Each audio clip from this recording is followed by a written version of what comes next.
Hi everyone, and welcome back to the Stitch Sessions. It's been a while since we've had a little chat. What a year 2020's been. So what we're doing here today is we're going to do a quick little review of our crochet series for 2020. And this year we did a series called The Year of the Bride. As many of you know, I'm not one for doing calendar blankets per se, but I like doing themed projects that we can touch on every month. So this year we did something called Year of the Bride, and I just want to go over some of the projects that we've done and worked on, and maybe it'll give you some inspiration if you are getting married in the upcoming year, or if you know someone that is, or if you just simply like some of these items. So all of these items can be used for other events as well, of course. But again, just some crochet inspiration. I thought I'd throw it out there and share it with you guys. Now, if you're new here, welcome to the channel. And if you're not subscribed already, make sure that you do so. I upload a new tutorial or stitch session conversation or quick chat every Wednesday morning. And make sure you click that notification bell so you stay up to date every time I upload that video. So without further ado, let's dive into our review of this year's crochet series, Year of the Bride, and let's take a look at all of the fun items we've created this year. Okay, so let's dive in. Now, for the most part, what I'm going to be doing is I'm just going to be putting some images or clips of these items up on the screen. Many of them were commissioned items, so I don't actually have them with me. So let's start off with January of 2020. We worked on the hooded bridal capelet. And I have to say this was the very first in the series and one of my favorites to work on. We used the Bernat velvet yarn and we used a mini puff stitch to create this beautiful capelet. And of course I had the lovely Miss Katrina, who was a recent bride herself, model this capelet for us, and it just looked divine. It's perfect for that winter wedding. Now you can make it a little bit longer if you wish. I just decided to keep it kind of short and sweet like that. You can actually make this for the full bridal party, which I think would also look really lovely. And of course, you can make the hood a little bit larger so that it sits a bit slouchier when you have it over the head. But most of the time, you know, brides don't want to mess their hair, so it just kind of sits really nicely around the neck area, and I think it just came out really, really beautiful. So this is the hooded bridal capelet. And by the way, there will be a link to all of these items in the description box down below to that playlist where you can find all of the bridal crochet items. Okay, moving on to February. In February, we created the Ever After Bridal Stole. And again, our lovely bride, Miss Katrina, is modeling this stole. So this is just designed to kind of keep your shoulders warm, especially if you're doing some outdoor photos, things like that. Or maybe you just want to add a little accent or pop of color against your dress. And I think it just came out really, really beautiful. We used the Bernat baby blanket yarn for this one. And we just lined it with a little bit of the fur yarn, and it just makes it warm, cozy, and super, super sweet. This was also another lovely one to do. Let's move on to March, where we worked on the vintage bridal gloves. Now, this was quite a popular one, especially for people that are doing vintage themed type weddings or any event really. And what I love about these gloves is not only do they give that vintage feel, but they leave your fingers free. So especially if you want to show off those beautiful engagement and wedding rings, it's a perfect item for that. Again, also perfect item for the bridal party. So if you want to make several sets of these for all of the ladies in your bridal party, especially for those beautiful vintage themed weddings, I think this is the perfect little accent to add to an outfit. And it doesn't take very long, and despite how intricate it looks, it was actually fairly easy to create. So that is for March's bride, the vintage bridal gloves. Moving on to April, we kind of stuck with the vintage theme, and we created this vintage style bridal clutch. Now, what bride doesn't need a little satchel or something to keep her lipstick, her phone, Those are the two most important things I can think of that a bride needs to carry with her. And I had some of this Cotton Cakes yarn left over, which is about 80% yarn, 80% cotton, I believe. I might be mistaken on that, but it's 80% cotton, I think 20% acrylic, and it worked perfectly to create this bag. Now, I did kind of use two strands together with some of Miss Lydia's metallic yarn, and I think it just added the perfect touch of something to this bag. I then also used an old kind of broken necklace I had lying around, and it was just the perfect accent to just create a little bit of a beaded effect. And of course I did put a zipper on this bag. So the tutorial for that, of course, is in the description box down below. I think many of you will really like this one. In fact, I had a few of our Instagram followers recreate this bag and tag us, which was so fantastic to see. In fact, one of our followers did it in several colors, and it was so lovely to see, and I'll put up a few of those pictures up on the screen as well. So that was April's bride. Moving on to May's bride, the weather starts getting a little warmer, so we created this bridal boho shrug. Again, another item that you can just put lightly on you, especially for those of you that are having strapless dresses or something a little bit more lighter on the summery side. And it's just a sweet little accent that you can just cover your shoulders without disturbing too much of your bridal ensemble. And we used the, I believe it was Bernat baby yarn, and it had this little bit of kind of a little satiny sheen that ran through it, and had a really nice texture. So it was perfect for this little item, and also didn't take a lot of yarn. It only took one skein of the yarn. I think it was 100 grams or so, and I think it just came out really lovely and so pretty.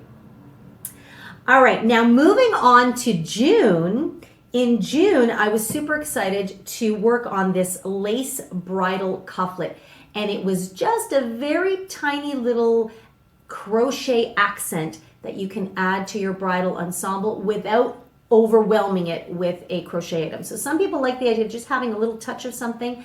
And I don't know, I got the inspiration for this because of seeing some of the cufflets some of the brides were wearing. And I had some leftover little kind of crystallized beads. And so what I did is I just added at the very end for a closure, and it was for me just voila, it was the perfect add-on to this cufflet. So again, a beautiful little accent piece without overwhelming the bridal ensemble. So that was June's bride. Moving on to July's bride, we made the boho bridal crown. This is probably the daintiest and the simplest and the quickest of all of our bridal items that we made this year. And it's just basically a band that we created using some loops and single crochets. Really easy. But again, based on the way we use the stitch work, even though it was super easy stitches, it just created this beautiful little tiny ruffled effect, and we added some ribbons to it, and it just made for a perfect boho bride. So especially those that are looking to keep the bridal theme very simplistic, very natural and laid back, this was the perfect item. Now, of course, you can make this in any color you want and make it as a really simple headband for any occasion. But in any case, that was July's bridal item. Now, moving on to August, this was one of actually our other most popular bridal items, and that was the bridal bouquet cozy. Now, again, this was another great vintage themed item that you can add to your ensemble without overwhelming your outfit. And so it just fit really perfectly around this little bouquet. I'll put a photo of it up on the screen here. And I had a few people comment and say how excited they were to work on this because it was just kind of the perfect thing to add to someone's day, especially if you're doing this as a gift for someone who's getting married. So if you're not really a crocheter per se yourself and you're the one getting married, maybe you know someone that can crochet and they can make these items for you. And then came September. So things are starting to cool down a little bit, and I came across some old vintage photos of brides, and I thought, can I make a fascinator? So there's many different types of fascinators, many ways to go about it.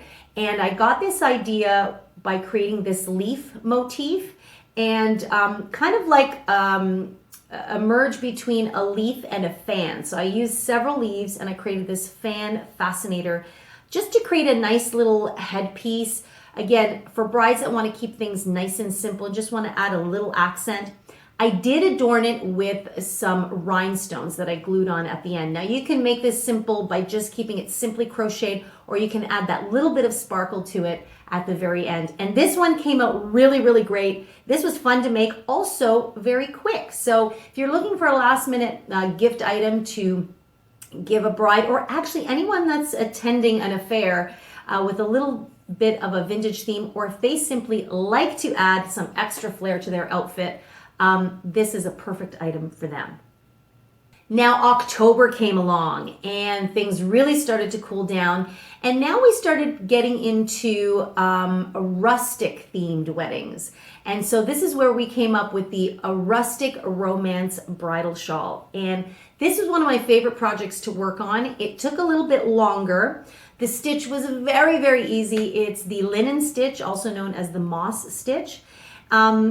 So stitch-wise, it was very simple to do, but what I loved about this project is this yarn was originally gifted to me by a very dear friend, and it is baby merino wool. I think it's called virgin baby merino wool. So it's very, very fine.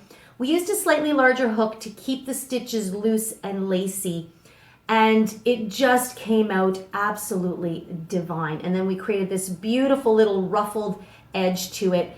And it feels amazing. It looks beautiful because it's just this rustic kind of pop of color against a bridal outfit. And also had a few of our followers comment and at how excited they were to dive into this project. So I look forward to seeing how your shawls have come out. Please do send me photos or tag me on Instagram at the Stitch Sessions. I would love, love, love to see how they came out. So that was October's bride, the rustic romance bridal shawl. Okay, and moving on into November, we worked on this really beautiful bridal scarflet, also known as a ruffle scarf.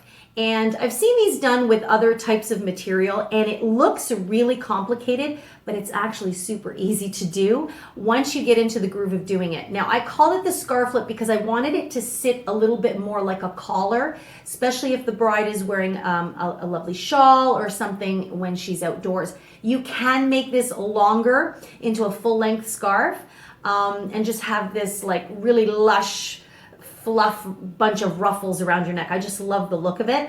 I then weaved a ribbon through the center spine of it and tied it with a bow at the front. And I just think, for a bride in November, just the perfect accent. So that is November's bride, the bridal scarflet.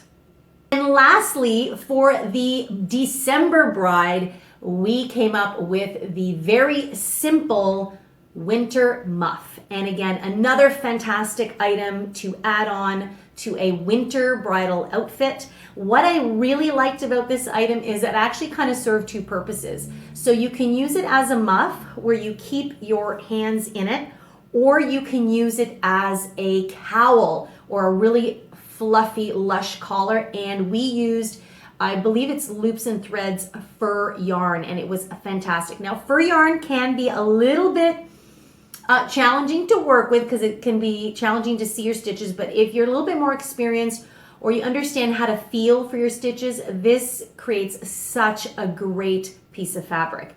Actually, I have the muff here, and let me just grab it really quickly because I want to show you the dual purposes of it.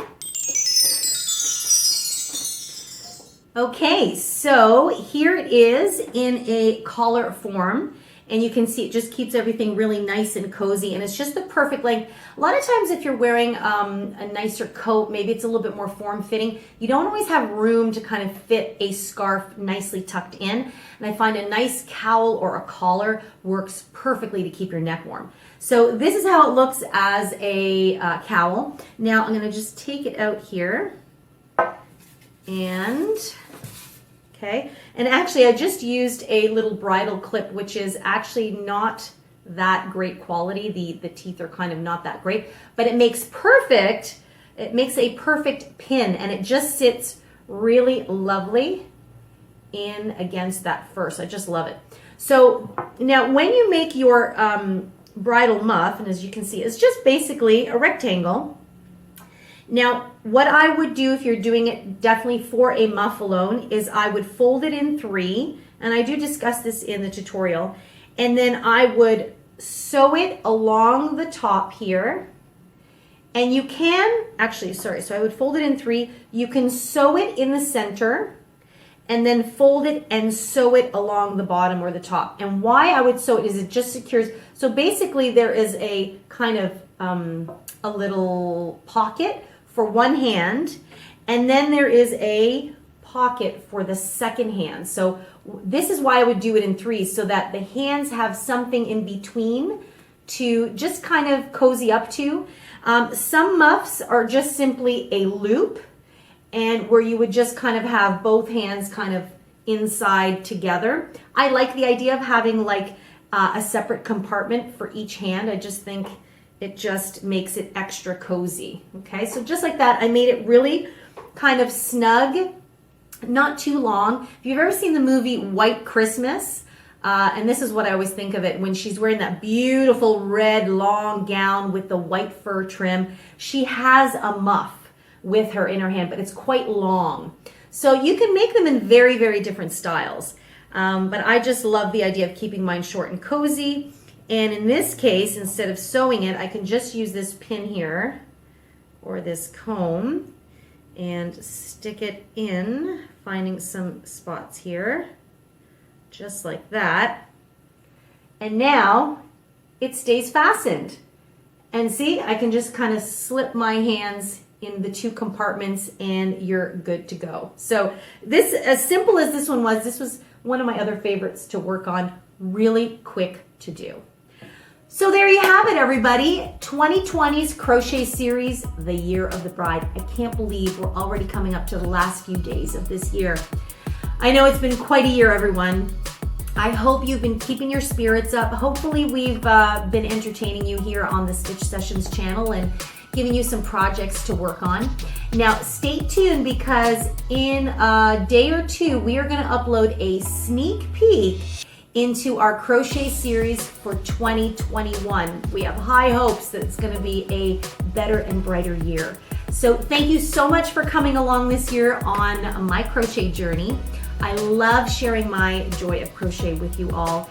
Make sure to say hello to me on social media. I am on Instagram at The Stitch Sessions, as well as Facebook at The Stitch Sessions. And if you're ever curious about any of our other activities going on, we do interactive online courses. Make sure to check out my website, which is crochetcrafty.com. In the meantime, everyone, have a wonderful day. Happy holidays. Stay safe and healthy. Take good care of yourselves, and I'll see you guys in the next session. Bye-bye.